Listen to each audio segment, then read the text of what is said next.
चलो बच्चों, let's read the question. Question states that a normal gene sequence in a chromosomal sequence is A, B, C, D, E, F, G, H. If it is changed to A, C, G, H, this is case of. Options are frame shift mutations, deletions, inversions and duplications. तो यहाँ पे बच्चों हमारा जो question में क्या पूछा है कि नॉर्मल जीन सीक्वेंस है क्रोमोसोम की, उसका सीक्वेंस दिया है A B C D E F G और एच, राइट। और ये चेंज हो जाती है because of the mutation, right. और चेंज किस में होती है, ए सी जी एच। तो ये केस में कौन सा जो चेंज होगा वो किसकी वजह से होता है, राइट। तो ये चेंज होता है, वो होता है डिलीशन की वजह से, राइट। डिलीशन क्या होता है बच्चों, उसको जीन डिलीशन भी बोलेंगे और जीनेटिक एबरेशन भी बोलेंगे, राइट। यहाँ पे एक क्रोमोसोम जो होता है, क्रोमोसोम का कोई पार्ट है, राइट। या ये क्या होता है, जो डीएनए सीक्वेंस में होता है क्रोमोसोम का कोई पार्ट, वो मिसिंग हो जाता है, राइट। क्या हो जाता है, मिसिंग हो जाता है। और जो डिलीशन होगा उसको हम क्या बोलते हैं, लॉस ऑफ जेनेटिक मटेरियल। क्या बोलेंगे, लॉस ऑफ जेनेटिक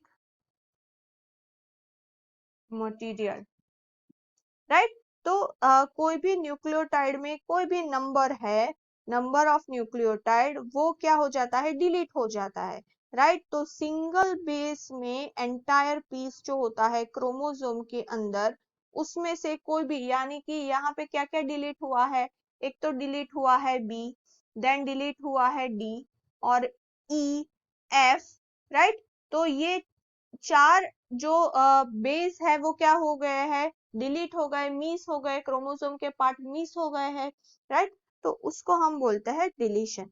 तो ये जो एरर कॉज किसकी वजह से होती है, उसका जो रीजन है वो है क्रॉस ओवर, राइट। और क्रॉस ओवर कब हमें देखने को मिलता है, मेयोसिस में, राइट। तो उसकी वजह से ये एरर होती है।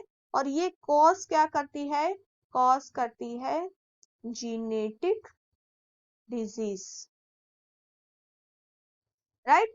तो डिलीशन जो होता है वो आगे चल के फ्रेम शिफ्ट भी कॉज कर सकता है, राइट। बट यहाँ पे जो हमारा करेक्ट आंसर आएगा वो कौन सा आएगा, बी, डिलीशन। अगर हम दूसरे ऑप्शंस की बात करें, राइट, तो ए में है frame shift mutation. Frame shift mutation में क्या होता है कि अगर कोई भी जो क्रोमोसोम के अंदर या फिर इंसर्शन हुआ या फिर डिलीशन होता है न्यूक्लियोटाइड्स का, राइट। तो ये क्या करते हैं, फ्रेम शिफ्ट करते हैं, यानी कि जो रीडिंग फ्रेम है उसमें ऑल्टरेशन हो जाता है, राइट। तो उसकी वजह से जो चेंज आते हैं वो किस में आता है, एमिनो एसिड सीक्वेंस में चेंज आएगा, राइट। तो जिसकी वजह से जो प्रोटीन बनना चाहिए वो बनेगा नहीं, बिकॉज यहाँ पे रीडिंग जो हो रहा है वो गलत हो रहा है because of frame shift mutation.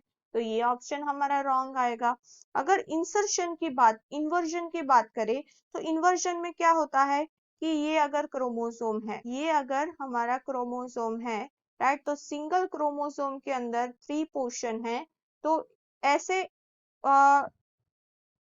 वो एक ही डायरेक्शन में है, राइट। तो इन्वर्जन होने के बाद क्या हो जाता है, चेंज आ जाता है, राइट। यहाँ पे हमें चेंज देखने को मिलेगा तो उसको हम बोलते हैं इन्वर्जन, राइट। तो ये ऑप्शन भी हमारा रॉन्ग आएगा। डुप्लीकेशन में क्या होता है बच्चों कि अगर ये क्रोमोसोम है, राइट, तो उसके अंदर एक और ऐड हो जाएगा, राइट, 4, राइट। तो एक जो होता है वो ऐड हो जाएगा बेस पर, राइट, उसको हम बोलते हैं डुप्लीकेशन। तो ये भी रॉन्ग आएगा। हमारा करेक्ट ऑप्शन है B. Hope you understood it well. All the best. Thank you.